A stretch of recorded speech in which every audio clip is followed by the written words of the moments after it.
Good morning everyone. আমি প্রিয়াশা। সকাল বাজে তখন ওই 10টা মতন। আমি রেডি হয়ে নিয়েছি, পেছনে পুকুর রেডি হয়ে বসে কার্টুন দেখছে। আমার ব্যাগপত্র রেডি, তার সাথে পুকুরও আজকে একটা আলাদা ব্যাগ করে দিয়েছি যাতে ও ওরটা নিতে পারে। কোথায় যাচ্ছি তার আগে দেখাই, বড় মাও রেডি হচ্ছে।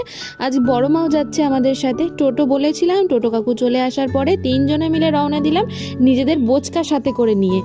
আচ্ছা, এবার বলি কোথায় যাচ্ছি। অনেক দিন ধরেই বড় মার ও বাড়িতে, মানে ও বাড়িতে বলতে আমার বাবার বাড়ি যাওয়ার ইচ্ছে ছিল, তবে যাওয়া হয়ে উঠছিল না। তো যেহেতু ছুটি রয়েছে, শনি রবিবার কর্তামশাইয়েরও ছুটি, তো বড় মা বললো চল দুদিন একটু ঘুরে আসি। তো ও বাড়ি থেকেও বাবা মা বারবার করে ইনসিস্ট করছিল যাওয়ার জন্য। তো ভাবলাম চলো ঘুরে আসা যাক দুদিনের জন্য, তাই চলে এসেছি। আর এখন নাতি, দিদা, ঠাকমা সবাই মিলে যাওয়া হচ্ছে সামনের ওই যে স্লিপ, এই যে চলে এসেছি এখানটাতে। নাতির আবদারে এসেই তো স্লিপ চড়তে হয়। কটা প্যান্ট এবার ছিঁড়বে তার কোনো ঠিক ঠিকানা নেই।